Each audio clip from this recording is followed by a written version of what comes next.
اللهم صل وسلم على سيدنا محمد وعلى اله وصحبه اجمعين. بحبكم دايما في الله، ربنا يديمكم نعمه في حياتي يا رب.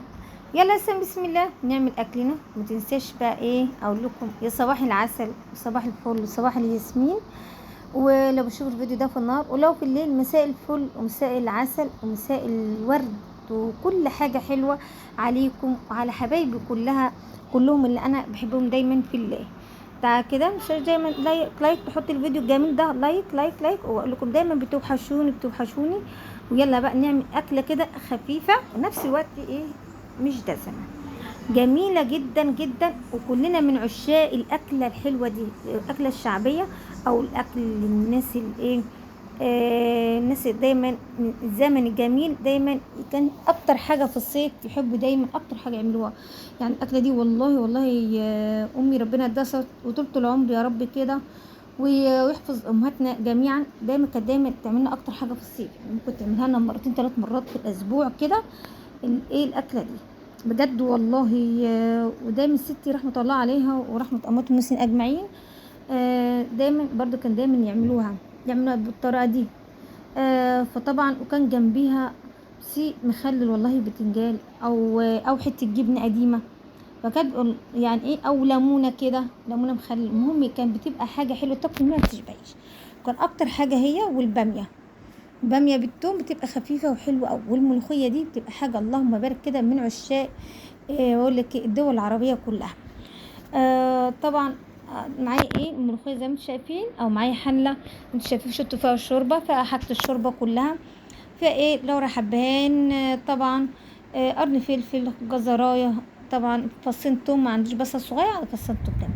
معايا بقى نص كيلو بتنجان كده زي ما شايفين. بتنجان ده طبعا اسود اهو، قصبته كويس شطفته ميه، طبعا قمحته زي ما شايفين، فتحت كده الفتحات اللي في النص دي، وحطيت طاسه وزيت زمزم.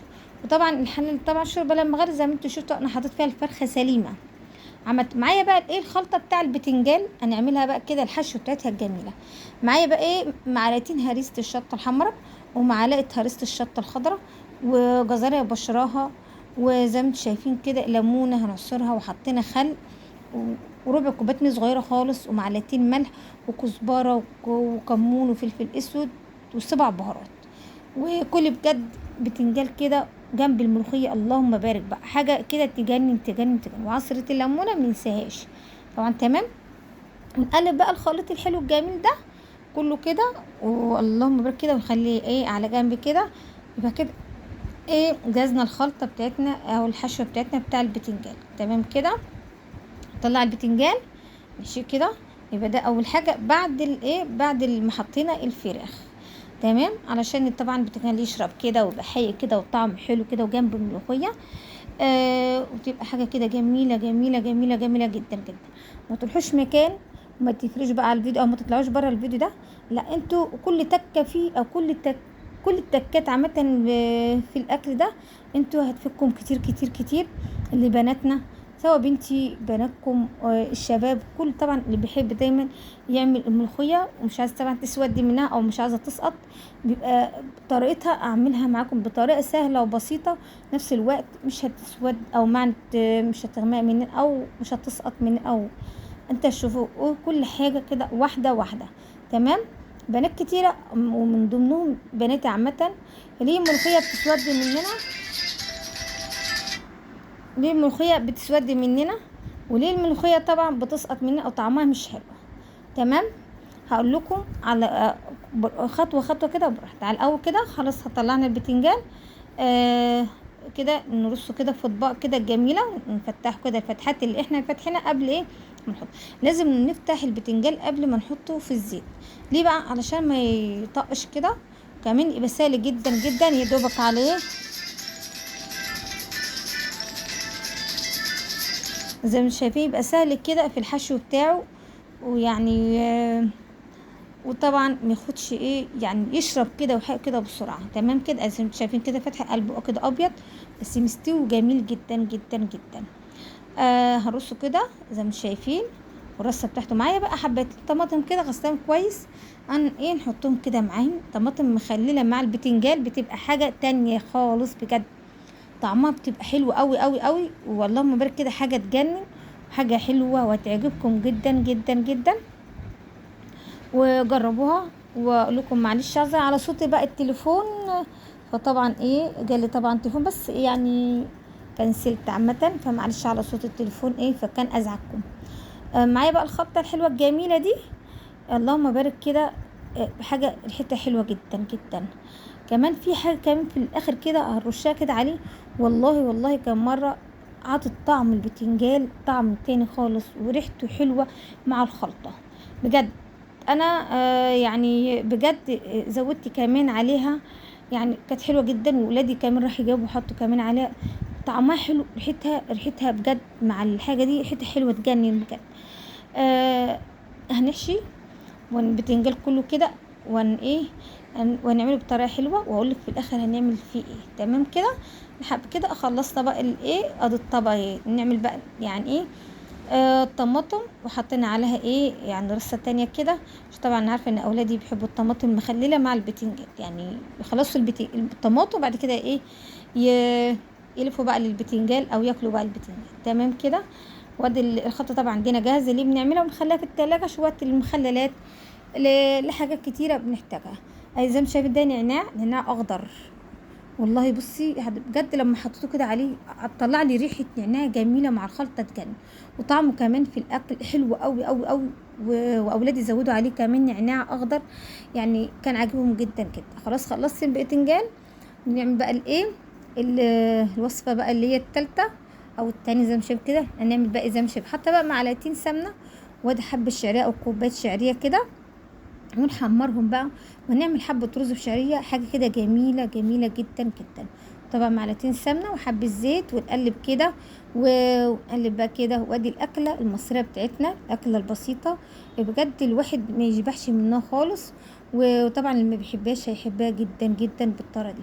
غسلت كوبايتين رز كويس، وننزل بقى كده على الشعرية كده الحلوة الجميلة، ونقلب كده وناخد كده شوية التقليب لحد ما يفلفل مننا، وننزل زي ما انتم شايفين اهو ما شاء الله كده تقليب كده مستمر لحد بتاع كده فلفل كده الرز يعني فك عن بعضه. وطبعا هنعمل هنزود له بقى طبعا لكل مره كده بحب دايما اعمله بالميه السخنه. ازود كده مكعب ماجي ورشه فلفل اسود، وطبعا نحط الملح وكده.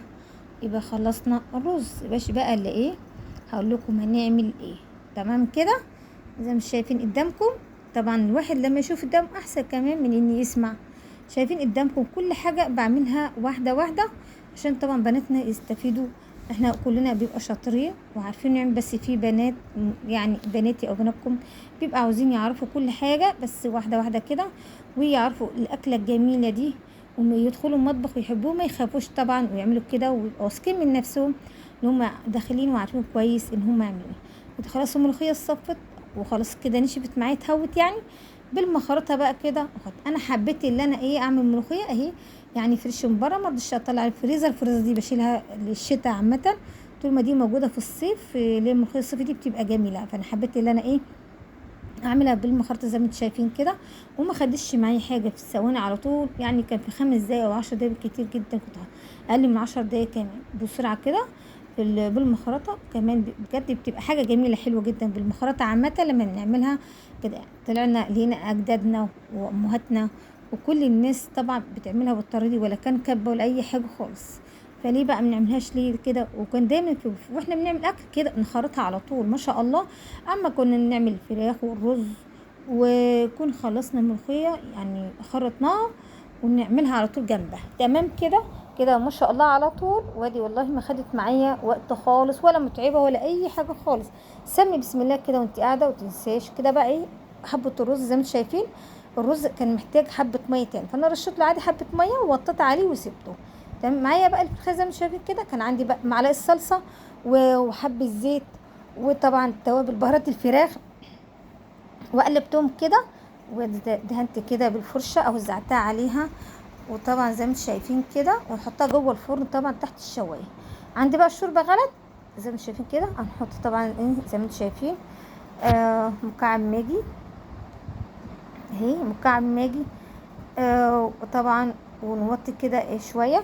بعد كده انا هنقص الشوربه دي، عايزين الشوربه تبقى مظبوطه او الملوخيه تبقى مظبوطه، ما ينفعش تنزل فيها الملوخيه كده. اول حاجه دي نحوش منها كبشتين شوربه ونخليهم على جنب. ماشي تمام كده 3 كبشات كده زي ما انتم شايفين، حبه مهم نحشهم. لما نحط الملوخيه تحتاج شرب احسن ما تبقى يعني خفيفه مننا، دي كده تبقى اسمها صيصه، ملوخيه صيصه. هي دي بقى الملوخيه اللي بتسقط ليه بقى، بتبقى خفيفه. خلاص انت حطيتها في شوربه كلها، ما حشيش من الشوربه الاول زي ما انت كنت تحشي من الشوربه الاول في طبق. وكان بعد كده اعملي الملوخيه بالمضرب زي ما انتم شايفين كده اهي. بصي انا بعملها بالمضرب الاول، وافضل كده المضرب لحد طبعا الكتل والحاجات دي كلها تتفك. وهنشوف الملوخيه تحتاج معانا شوربه ولا لا، بس هي تحتاج شوربه عادي. وانا بعمل كده هتعمل ريم ابيض مش مشكله، هنحش عادي بالكبشه ومفيش اي مشكله خالص. مش معاك لا، طب ما كانت زي العسل وجميله جدا جدا. بس الملوخيه بصي انا موطيه عليها النار. بصي هنلم بقى الريم ده وهنزود بقى الشوربه واحده واحده كده اهي. بصي ما شاء هي تخينه معايا جدا يعني، لفت ولسه كمان لما اطفي عليها تلف. فانا بالراحه واحده واحده كده، وازودها بقى الشوربه كده بقى، مش صيصه ولا اي حاجه يعني، معايا كده مش هتسقط مننا. اهم حاجه تبقاش ملوخيه. بصي اهي 3 كبشات، بصي زودت كبشه كبشه. بصي وادي معاكم بوريكم اهو كمان البنات حلو تمام. زودت حبه تاني. شوف احنا اللي نتحكم فيها مش الملوخيه اللي هي تتحكم فيها، او الملوخيه هي اللي بتتعب اعصابنا عامه لما بنلاقيها صيصه او عامه ساقطه. ماشي. الملوخيه الخضراء بتسقط ليه؟ لما بتبقى كلها شوربه، فلازم تبقى تظبطي رشه بقى سكر يخلي طعمها حاجه. دي بصي الشكشكه دي ما تغليش، اوعي تسيبها لما اول ما الشكشك كده من الجناب تحشي اهو من على النار. تمام كده. ليه بقى؟ علشان لو غلت هتسودي مننا، مش هتدينا العرق او المطه الحلوه الجميله اللي بتشوفوها دي، مش هتدينا العرق او المطه اللي فيها دي. تمام. يبقى عرفتوا بقى الملوخيه بتتعمل ازاي بقيتنا حلوين. نستعجلش كده، وهي سهله جدا. وادي كمان حطيت بقى معلقه سمنه ومعلقه توم وتشويحه كده على النار بقى كده، دي صفار وطش بقى. تمام. يبقى عرفنا بقى التكات الملوخيه عادي. ونحط بقى الكزبره، وادي رشه الكزبره كمان مع الملوخيه، ومعلقه كزبره في التومه ورشه فلفل اسود. تمام كده. نركز بناتنا الحلوين. وشفنا كده الملوخيه ايه اخطائها وايه الحاجه اللي بتبقى صح فيها.